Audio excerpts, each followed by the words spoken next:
Welcome to Soul Work, where soul meets strategy and decisions meet rhythm. I'm your host, AJ White, guiding you through the twists and turns of life with a touch of old school wisdom and a dash of soulful insight. Man, we've been through another month. So now, starting on to a little something different.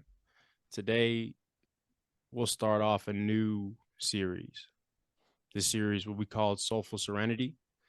And during this series, we'll discuss topics that promote inner peace, looking through tranquility within yourself, developing spiritual growth with everything that you come into mind with, whether it be with nature, whether it be with you trying to figure out new ways of wisdom, or maybe it's just finding stillness in a busy world. And that leads us into our topic today of finding stillness in a busy world. Starting off with something fresh, have a excellent guest speaker here to start us out. This man is an author, I'm going to say an athlete, public speaker, a seeker, motivator, extremely resilient. Doing a little bit of research on him, has appeared on Raw. Basically, it's Ready and Willing, and we'll call him Pastor Ransom. But in today's topic, we'll call him Pastor Christopher or Chris or Christopher, whatever you feel like is necessary for you. But want to give a warm and lovely welcome to Christopher Ransom. No, thank you, man. It's a pleasure. It's an honor and opportunity to be, on your show, being interviewed by you. So first and foremost, thank you for reaching out. Thank you for this opportunity. It means a lot. So like you said, pastor, public speaker, um, new case manager, author. I do a lot of different things, and so I'm really interested in what we talk about today. When it comes down to stillness and peace, it's really important. So I look forward to it. Thank you. Yeah, absolutely. So, kind of kicking us off, just for people that, or nobody will know this actually. So, this man is actually knows my auntie. So, this is a reason why we kind of came into contact. Doing a little promo and whatnot for y'all. So, receive this book. Never forgot. My auntie had got this book for me for Christmas, and just started reading through it, checking out a couple pages, reading through his story and his testimonies were just incredible and something that's kind of relatable to my life. So I shot a quick message and then telling me about himself, and then kind of hit it off. We just pretty much hit it off, and then figuring out of, oh man, you know my auntie grew up with them, of kind of being, his pastor in a sense. Originally, I am from San Diego, California, so my family was also out there. So I'm sure possibly there was a chance he probably met the rest of my family. So it was kind of it's a small world how things came about, and having the pleasure to meet you and have a conversation with you in general, which is just so neat to me. But to continue on, have a little message, a little fact that I like to start off with, talking to my audience about. But this will be a fun fact, interesting fact about me to start us out. Finding stillness in a busy world is, I think, a topic that not a lot of people necessarily talk about. People like to go through their day pretty fast. They wake up in the morning, they go eat their breakfast, they go to work, they go do whatever things they need to do at work, go home, go to sleep, repeat the same cycle the next day. Not everyone's story and journey and whatnot's the same, but throughout my experiences at the academy, I felt like that's how my life started going. That's how my routine was. I felt like I woke up, went to practice, go to class, eat, go back to my room, go to sleep, repeat the same thing over and over the next day. And I felt like there was always just something going on. I could never catch a break. There was nothing I could do to just relax. Um, and then slowly figuring out, talking to people, figuring out other people who've gone through similar paths, similar story and experiences and stuff that I have, and seeing how at ease they are. They're like, yeah, I have work, but there's a lot of other things that I can take my mind off of, whether it be going to the gym, whether it be just working out, exercising, whether it be just me sitting down, journaling. All of these different strategies were like, okay, I think these are some ways that I can find that in myself. Getting out the academy, never did any of it. Still, I never took any of the ideas that they brought to me into consideration. So I kept staying in this mindset until recently, finding out some of my passions and my hobbies that kind of keep me at bay. And some of those things are this: being able to talk with other people, being able to communicate and hear the stories and testimonies of everyone that's around me kind of gives my stillness something that's like, okay, I can hear other people's perspectives and understand where they're coming from in their lifestyle to maybe be able to incorporate some of the things that I do in my lifestyle. So, kind of just a question and some background information on you with your schedule. What are some of the things that you do that just kind of put you at bay, that kind of puts you at ease? That's a good question, man. Honestly, I can relate too. For me, busy life. I'm a youth pastor at my church, as I mentioned. And so every week is a preparation for that. I'm a case manager for at-risk youth, part-time personal trainer, entrepreneur. So Monday, Tuesday, Wednesday, Thursday, Friday, Saturday, and Sunday is always busy. Is always something that I'm doing. And so for me, stillness, I just like to kind of take a moment to myself, just see what I'm doing and why I'm doing it. And so for me, if it's just I spend time alone, whether it's a book, whether it's I'm at the beach, whether I'm just to myself. And that's where I use that moment to collect my own thoughts. Because with the busy schedule, a lot of times you're just doing and going and going and going and going. A, we don't see the progress that we're making. And B, sometimes we get lost in just doing things and we don't see what we're doing. Mm, So I use those solitude moments to collect myself and ask myself, like, what have I done and why am I doing it? So right. that's what stillness kind of means to me. Okay. Um, Throughout all of your experiences in life, with every adventure that you've taken on, what was a pivotal memory that you have that kind of switched your mindset into things that were like, okay, I have to prioritize, me, my personal health, my mentality of, I might be tired, but there are some things that I still have to take care of and do. What was a moment in your life that would kind of flip the switch for you? Was just like, okay, I I'm okay with this. I'm okay with everything that's going on, and I know I can continue pushing forward. I would say when I was 19, and not only was it a pivotal moment for me, bro, it was like I had to actually change the trajectory of my life. Mm, And so during that time, I was in a relationship. This was my first relationship, and it came to an end. And I didn't have a plan for myself. Like I was literally just in this relationship, and I didn't realize that I was going nowhere fast. And she actually had a plan. And so when it ended, I kind of had to sit with myself and realize that, man, like, I gotta prioritize myself. I gotta figure out what I want to do with my life. I gotta figure out what's the purpose of my life. So I had to sit down. I had to focus. I actually started exercising. I started reading books. I started learning about nutrition and all those things that are important, prayer and things, spiritual things like that. And so that was probably the biggest moment in my life so far when I was 19, ending that relationship, having to sit with myself and say, all right, I have to make myself a priority. mm. Do you think that that moment of still being so young at 19 kind of took an effect of how your life plays out now, from being older? Absolutely. Absolutely. I think sometimes, all of our elders tell us is good to make mistakes early on. And sometimes when we're like us being young, sometimes we don't realize that. But looking back at 19, making those decisions and realizing that this relationship is ending for a reason. So it was good that that happened at a very young age for me. Right.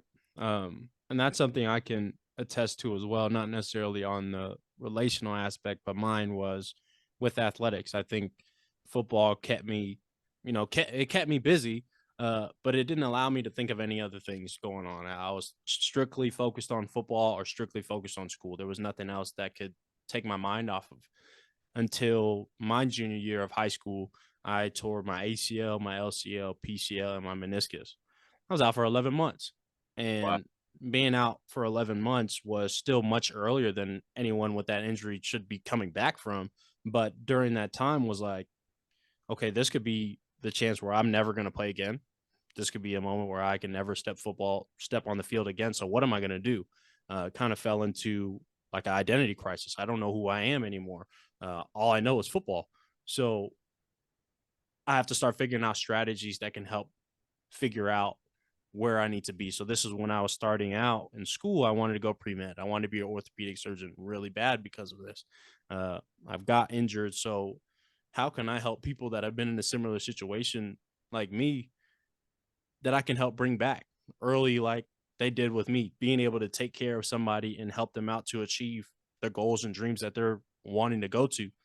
But I guess that helped my identity crisis until college. College came around, school came around. The classes that I was taking kind of led me off the path of going pre med.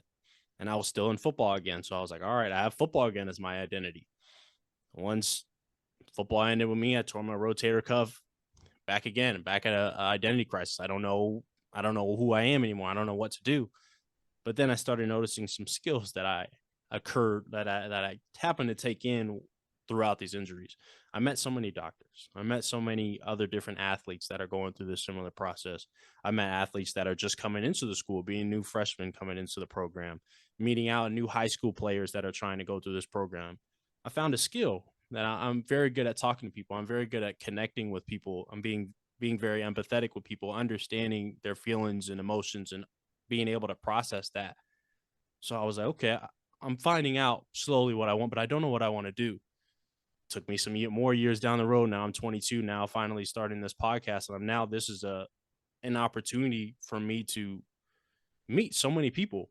Going through social media, the phase of social media, I can talk to so many different individuals who are so different in a sense, but I like to tie their life stories to mine, which in a sense we are kind of similar.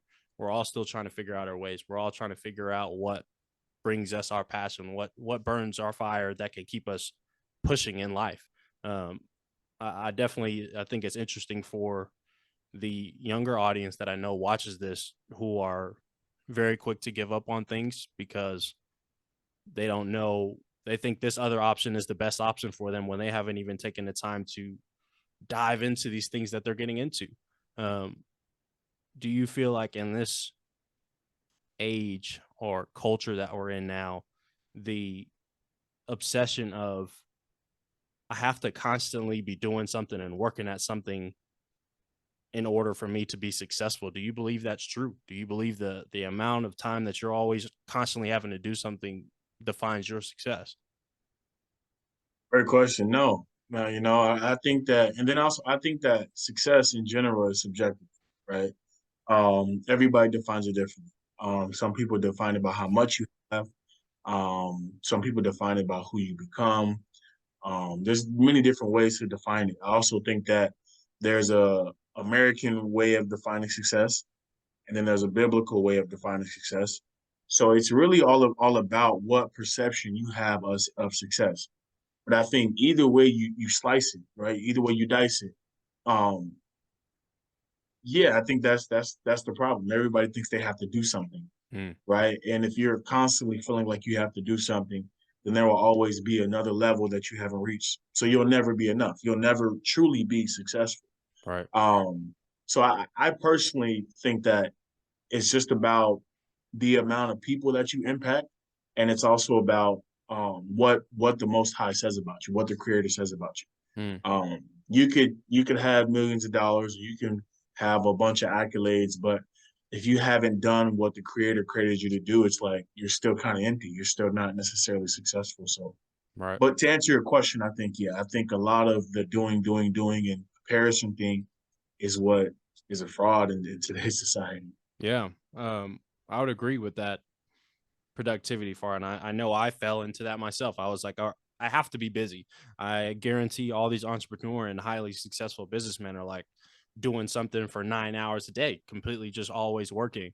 But I know in a sense there's time for rest. There's times for thought processes. You got to take time for yourself. Learn and understand yourself. You actually said a quote that I took from Raw from Reading and Willing. You say you were learning how to stay true to you. uh, do you feel that the aspect of self awareness and emotional intelligence within yourself helps with the aspect of finding stillness in a busy world. Absolutely. Absolutely. That intelligence is key. Knowing who you are is everything, man. Is everything. If a person doesn't know who they are, then they're just constantly switching and changing and doing all these things. So yeah, I think that's one of the biggest things for me is learning to stay true to who I found out who I am, and everything is a lot easier for me. I have a lot more peace, and I'm able to be still when I need to be. Yeah. Do you think there were any moments in your life that can kind of help not even students, not even youth, but anyone who watches this of any age? Do you think there is a, I guess, even in a sense, a strategy to help find yourself? Do you think there are some things to do to help find yourself? And what are some of those things that you would think of? Yeah, I think the first thing you have to do is embrace the uncertainty. Hmm. I think everybody's going to go through a moment, and when trying to find themselves is when they don't know. They don't know what to do. They don't know who they are. They don't know who to contact. They don't know who to listen to. Like all these podcasts and all these people, all these books, some people just don't know. And sometimes you just have to embrace that. Like that's a part of the becoming. Right. Everybody probably goes through this period where they're just like lost and they don't know what decision to make. So I would say one, you have to embrace the uncertainty. And of course, the cliche, man, you got to trust the process. Mm. Everybody goes Mm. through a process, Mm. of becoming, and you can't skip any steps. So those two things I would say. Mm. Interesting. That that conversation was actually something a conversation I just had with learning how to embrace the uncertainty. I know from where I was from Frisco, there it is a wealthier area, so there are a lot of people making money. There's a lot of, nice cars, nice houses, all these things, and there's 15, 16-year olds that are like, I don't know what to do with my life yet. I don't know what things I need to do. And it's like, dude, you're a freshman in high school, sophomore in high school. There's a lot of us who didn't know what we wanted to specifically do yet. So I don't believe there's a problem with you not understanding that thing now. That's something I like to tell to my students and whatnot as well.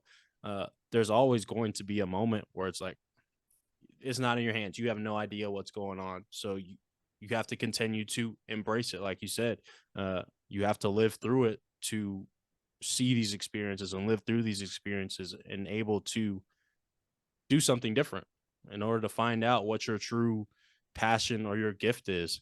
Uh, it's always the fact of trying. At least you got out and did something with it. Know with this the aspect of podcasts and whatnot. I know there are a lot of podcasts just popping up left and right, but people are still taking the step to try it.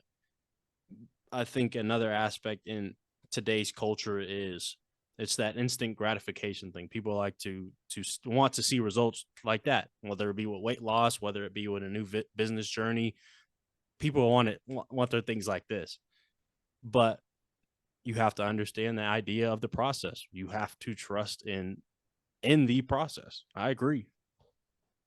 Yeah, 100%, 100%.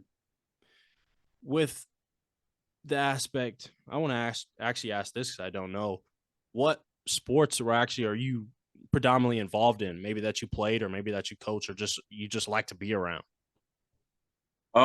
Great question. So I'm not actively playing any sports. I'm in great shape, but I'm not in any adult leagues. I'm very connected with the high school I graduated from.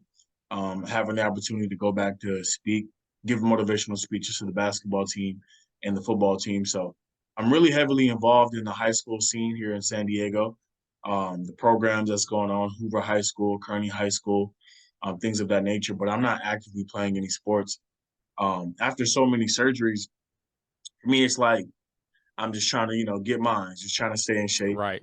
do what I can do. Right. I agree. I see that.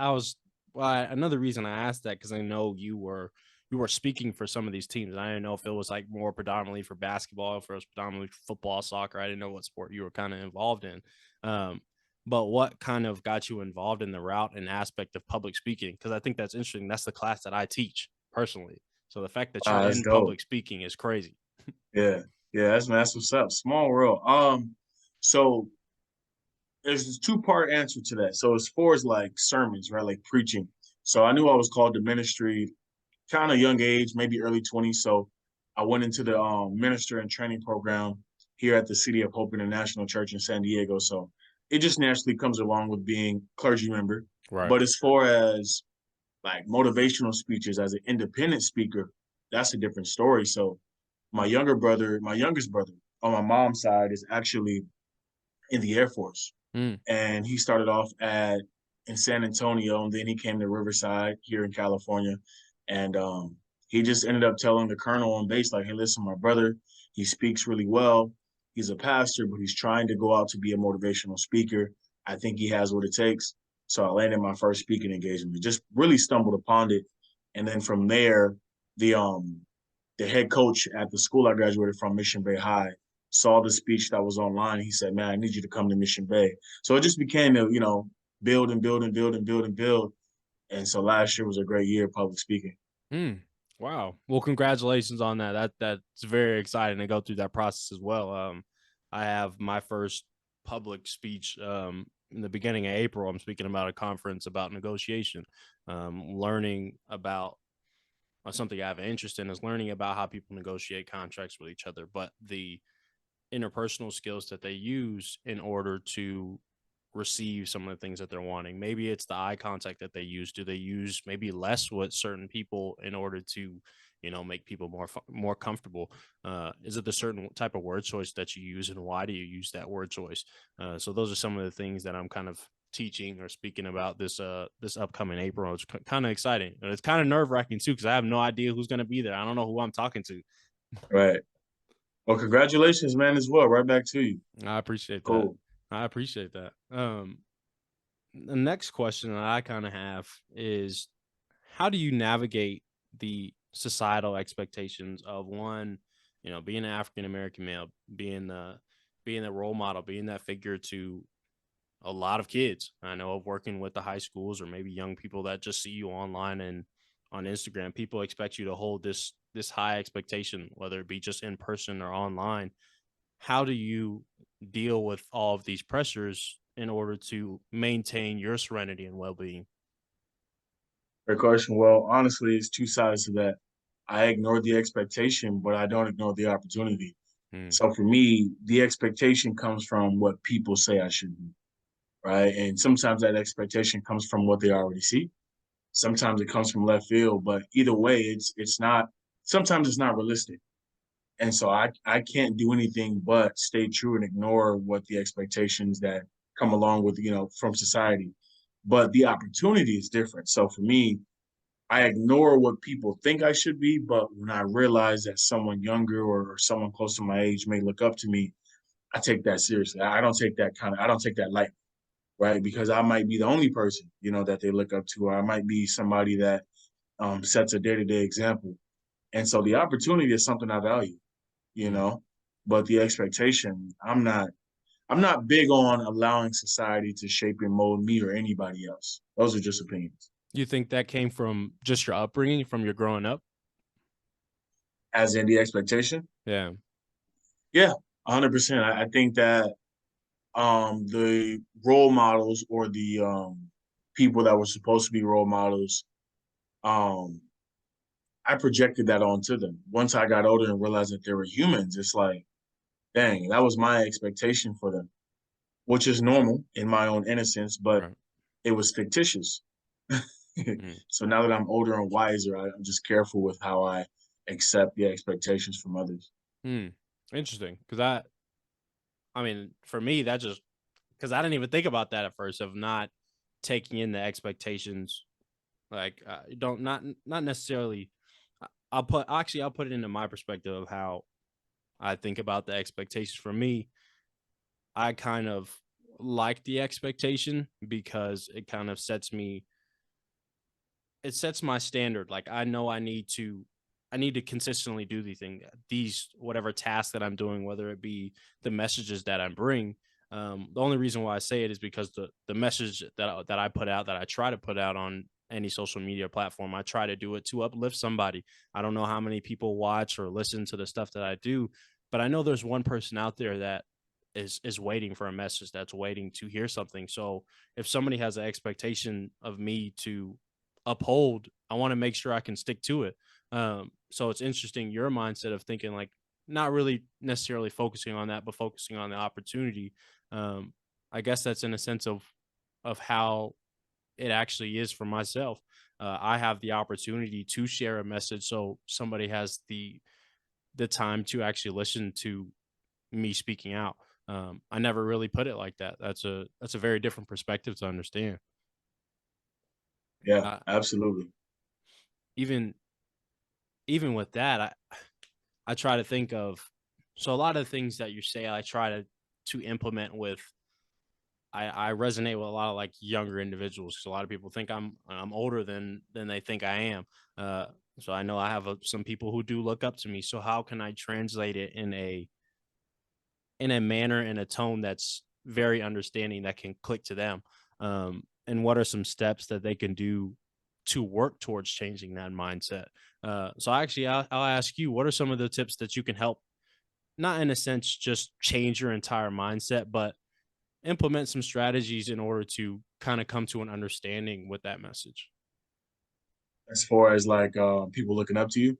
and the expectations. Yeah. Um, I would say honestly, what I could think of is for people who do look up to you, they're 9 times out of 10 they're looking up to you because you're doing something right, right? And if society is saying that they or has that excuse me expectation of you, it's because you're doing something right. And so I would tell that person the tip I would just say is keep being you. Mm, You know, my thing is I don't want a person to lose themselves. You see what right, I'm saying? It's right, like Kobe Bryant is a perfect example. I think that he inspired a lot of people, but I don't think he was trying to do that. I think right. that he was trying to be the best version Version. of himself. Absolutely. People said, wow, this guy's inspiring, this guy's motivating. So the tip I would give anybody is stay true, keep being you, Mm, because that's what got the expectation and that's what got the mm, opportunity. absolutely. That summed it up right there. Then for that, that's very much easier to understand. Even with their quote of you saying staying true to you, uh, that's definitely something that is huge in social media now because everyone sees influencers. Everyone sees these people with these nice cars and houses and things. Oh, I got to do what they're doing. I got to do this drop shipping thing. I got to do, whatever business venture that they're doing. But people got to understand, not everything that somebody else is doing is for you. Um, I would never say hold you back from not trying it. Maybe try it out. Maybe it works out. Maybe it doesn't. Uh, at what you see on the internet is not always for you. Sometimes you got to find that own path. You cleared that up for sure. You cleared that up. Right, right. Mm. Definitely Uh, not for everybody, for sure. right. With your new adventures of coming into the author realm now, uh, did you ever see that happening with you? Did you ever see that coming into the fruition of your life of being an author? Never, Mm. never. Not as a kid. Like I couldn't name an author when I was a kid, like especially Black authors. I didn't know any authors. Right. I loved books, but I didn't know any authors from my community. I didn't know any from San Diego. Um, I mean, my former pastor who was pastoring my church, but other than that, like I didn't know of anybody who was an author where I was like, okay, I want to do that when I get older. Um, and then on top of that, I also didn't really think that it was something I could obtain, man. That's the craziest Mm. part. Like Mm. I thought that writing a book was out of my league. Let's just Right. call it that. It was out of my league. And so and I always tell people this, when God told me to write my book, I was like, there's no way. Like I'm not able to do that. And so now, never in a million years. But now that I'm where I'm at now, is almost 2 years. May will be 2 years since it's been published. I wrote Mm. it when I was 22, 23. Wow. So to be where I am now is just like it's an eye opener. But the answer is no. Mm. Wow. Because sometimes I get into my head of because of and we had a conversation before this call about our life stories and some of my testimonies and stuff that I have. Some of the knowledge that I have, I feel like could help somebody. Like I've been through a lot of things that could eventually, click for somebody. So I'm like, okay, maybe, maybe I can write a book now of seeing stuff like that. I'm like, all right, maybe I can do something like that. But then I get in my head, I'm like, man, I can't write a book. Like, there's no way I am writing a book. I write papers and stuff for class, but I couldn't see myself writing a book. But then seeing your work and then seeing the stories that you're telling with your family experiences, your life experiences, personal experiences is like, well, why not? Like, why not get out there and try? That's something that's huge. I think that is an inspiration to a lot of people. Of You said you started this book at 22. That's me now. I'm like, okay, I could do that too. Right, right. Yep. Mm, Absolutely, man. It's honestly it's a step-by-step process. You start off slow. You do one page at a time. I always tell people if you can write a full page, then you can write 200 full pages, right? mm, You got a book. The publisher's going to do what they have to do, but you can do it more than you think you can do. So, mm. uh, Do you have a plan to continue writing some more? um, man, honestly, I don't, but I feel like it's going to happen. Right, right. It's, it's I can like see that. yeah, you feel like you don't know when something's going to happen. You don't feel like something could happen, but it's probably in the plan. So, Mm, I can see that. With that aspect of writing this story for the story of Never Forgotten, um, did you have a message that you wanted to particularly give out to the people, or was it just kind of giving your life story to maybe help resonate with somebody who could be going through something similar? so the last statement you just made is one answer. I want people to know that who are going through similar things because most people are alike in experiences. Right. We just don't talk about it enough. You see what Right. I'm saying? Like I've had so many conversations, man, with people, guys older than me, like coaches that coached me when I was a kid, or somebody from a different race or different gender, different background. Like, man, I experienced that. I experienced something similar, like domestic violence in the home, all types of stuff. Yeah, it resonates. So that was one of the reasons why I was like, I wanted my story to resonate with people who maybe going through it and feel like they're alone. Right. So why that's why in the I don't know if it's called the disclaimer or whatever, but Hmm. or the dedication, I Yeah. Yeah. dedicated to kids who are different and people who question their value because I was that guy at one point in my life. But at the same time, I want people to know that pastors are human. Mm, You know what I mean? Like mm, pastors are human, and you'd be surprised. Like I feel like I gave people a disclaimer. It was like, all right, before I got into ministry, really I was already writing a book. I was already an author. So I already gave the real me before they say, oh, he's a pastor, he's got to be perfect. But I already gave you my past, and he's not perfect. right. You see what I'm saying? So a lot of times people, you'd be surprised. Like youth pastors, lead pastors, associate pastors, whatever. People will treat them and have the expectation of them to be perfect. Mm, And so I wanted to give the world a disclaimer, like, nah, that's not me. I'm gonna right. fail you if you think I'm perfect.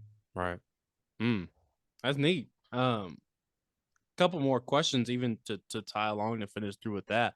Um, with what things that you are doing now, whether it be with writing a book, whether it be continuing to be a public speaker or a motivational speaker or whatever aspect in life, do you know your mission, what your calling is, what's something that you want to continue doing until the day you die? Man, I'm gonna give you the wise answer. I can give you an arrogant answer, but I'm gonna give you a wise answer. Um, I don't know, but I do know. Like I don't know, I can't fully articulate what that is. Um, because you're not, we both know we're still very young. We're Right. still figuring it out. We're still in that still place. So Right. I don't know exactly, but I do know it relates to inspiring other people, Hmm. right? Impacting other people for sure. But I just don't know what that looks like. I don't want to shortchange myself and say pastor, but I know for the rest of my life I will be impacting other people. I know that God specifically has called me to like kids who don't have fathers, Hmm. don't have parents, um, to the ones who are left out and overlooked. And so whatever I do know that I will be touching men and women and boys and girls like that. Hmm. It's neat. Because I know with the platform that I'm starting now. I want to build a community. I want to be able to have people as like outlets. I have like, if you come in and ask me a question and just being like, hey, I need some help with this, I can be like, hey, I have XYZ here for you that can reach out to you at any time. Hey, this person, reach out to this person. Hey, this person really needs help. This person really needs something to keep going. I feel like you're the person to do that. Um, I want to be that liaison where I can bring people together with other people. In a sense, all of us will be full circle, but everyone's getting help in some form or fashion. That's kind of why another reason why I want to do this. If you can come on this platform, you can come see different episodes of people with different experiences, different backgrounds, different business ventures, and different ideas that they have going on. And they can listen just on here and have their contact information. They know exactly where to go when I need to reach out for something.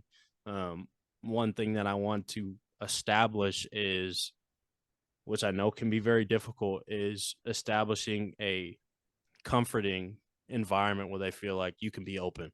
You can feel open enough to talk about your story, and give your message, because you never know. There's somebody, maybe your neighbor, that's going through something very similar or something very different, but you never know the story that they're going through. It's kind of a big reason why I wanted to do this. So it's very inspirational and very helpful that you can come on here and be able to educate not just only the youth, but some people who are older that are still trying to find their own stillness. And we're still trying to find ours as well with every aspect that we're going through. So very, very helpful that you were able to come on here and speak on this specific topic. And I thank you so much for that. Thank you, man. Thank you. It was very inspirational and uplifting that you reached out. A lot of people are either shy or they overlook you for whatever reason. So you didn't do either one. So I'm just as thankful and grateful for this opportunity. It means a lot. I appreciate that. Well, I want to open up the floor to any promotional things that you have going on, any new ventures or anything that you want to dive into. Just want to open the floor to you to whatever things you want to talk about and speak about. Sure. Well, you can find me on Instagram, Christopher D. Ransom. That's the platform I'm most active on. You can find me on Facebook. There it is right there. My book is also sold online. Christopher D. Ransom is my personal website. You can go to Amazon, Target, Walmart, Books a Million, Barnes and Noble. It's basically everywhere. Um, Public speaker here in San Diego. I take bookings all over the country. So yeah, that's where you can contact me at. If you have any questions or concerns, reach out to me. My book is about my personal story from the time I was born up until I met my biological father. Talk about my ups and downs and give people my journey, my heart, my life. So yeah, shout out to AJ White as well. Appreciate that. I appreciate that. So to close this out, yes, on if you are going to watch on YouTube or any of our visual platforms, his information will be completely provided on our video, also in the description. If you are here just as an audio listener, there this all of this information, whether it be his Instagram, socials, websites, it'll all be included into our descriptions. But mine will be there. But every week, every Friday, stay tuned for some new episodes and some new stories for you. I want to be able to help be, insightful to you, bring some valuable information to you that could help your week, your day, your month, your year. So as we conclude our enriching episode of Soul Work, remember, the decisions you make today shape the soul you become tomorrow. Keep seeking clarity, keep embracing your truth, and keep doing the soul work. Until next time, stay rooted and stay soulful. See y'all. Right.